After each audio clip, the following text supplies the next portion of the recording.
এক ভাবি আর কি কালকে বইগুলো পাইছিল পরে নতুন বছরের বই বিতরণ করা হচ্ছে।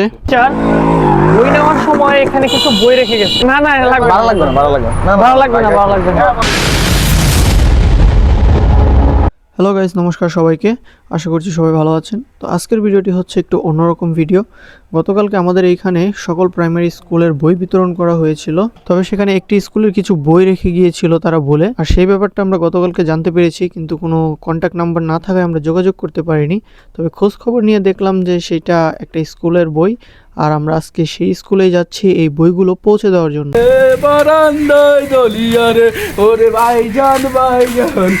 বাই বাই বাই জানি রে রে ওই কইলা নিতে।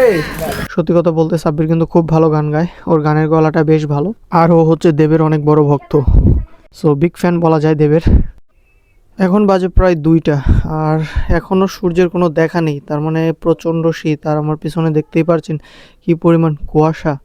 ভাই আজকে কিছু দেখাই যাচ্ছিল না, ট্রাইপড ধরে রাখতে আমার হাতে খুব অসুবিধা হচ্ছিল, কারণ বাইরে প্রচণ্ড পরিমাণে বাতাস ছিল, যার কারণে আমার হাত একদম শীতল হয়ে যাচ্ছিল। চারিদিকে কুয়াশা, আর আমরা একটু গ্রামের মাঝখান দিয়ে যাচ্ছিলাম, যার কারণে ঠান্ডাটা একটু বেশি অনুভব হচ্ছিল।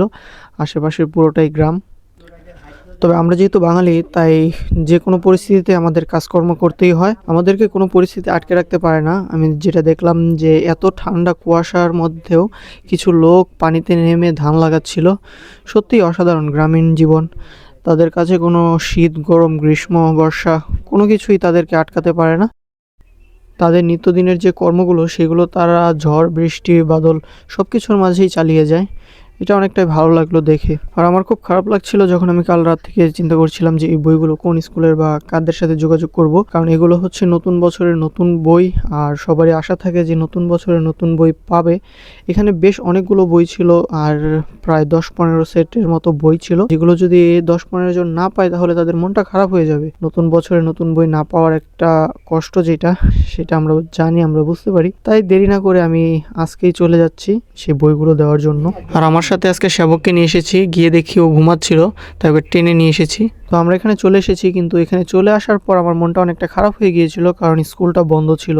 আমরা অনেকটা দূর থেকে এসেছিলাম আর অনেক আশা নিয়ে এসেছিলাম, এখন যদি এখান থেকে ঘুরে যেতে হয় তাহলে আমাদের মনটা খুবই খারাপ হয়ে যাবে। তবে আমরা একটু আশেপাশে খোঁজ খবর নিয়ে দেখলাম যে আশেপাশেই রয়েছে এই স্কুলের যে টিচাররা, তাদের বাসা। তো আমরা তাদেরকে খবর দেওয়ার চেষ্টা করলাম, ম্যাডাম আয় পড়ছে এইদিকে, এবং অতি শীঘ্রই সেই স্কুলের ভারপ্রাপ্ত 2জন টিচার চলে এসেছে।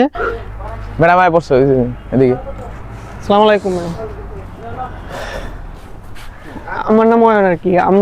আমার এক ভাবি আর কি কালকে বইগুলো পাইছিল, পরে ফেসবুকে একটা পোস্টও করা হয়েছিল, কোনো রেসপন্স আসে নাই। তাই কারণে ভাবলাম যে আচ্ছা আমরা নিয়ে একটু দেখি যদি হয়ে থাকে, কারণ নতুন বছর তো, যদি বাচ্চারা নতুন বই না পায় তাহলে খাতা তো অবশেষে না না লাগবে ভালো লাগবে না ভালো লাগবে না ভালো লাগবে না ভালো লাগবে না না না ভালো লাগবে না সমস্যা নাই, ভালো লাগবে না। আমাদের বাড়ি কলমাকান্দাতে, না উপজেলার সাথে। তো অবশেষে আমরা সেই বইগুলো সেই ভারপ্রাপ্ত ম্যামের হাতে পৌঁছে দিলাম, এবং আশা করি এখন আর কোনো অসুবিধা হবে না, সেই বাচ্চারা খুশি খুশি তাদের বই পেয়ে যাবে। তো এটা করে আমার খুবই ভালো লাগলো, আর বইগুলো হাতে পেয়ে ম্যাডাম অনেক খুশি হয়েছে।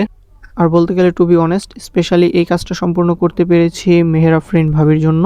সো ওয়ান স্পেশাল থ্যাঙ্কস ভাবি, আপনার জন্য এই কাজটা আমরা সম্পূর্ণ করতে পেরেছি।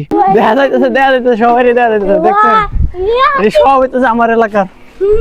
ঠিক আছে, তো আজকের ভিডিওটা এখানেই শেষ করতে যাচ্ছি। যাদের আমার ভিডিওগুলো ভালো লেগে থাকে তারা যদি ইউটিউবে দেখে থাকেন তাহলে চ্যানেলটা সাবস্ক্রাইব করে দেবেন, আর যদি ফেসবুকে দেখে থাকেন তাহলে পেজটা ফলো করে দেবেন। আমার সাথে থাকবেন। Tata, bye bye, see you, take care of all.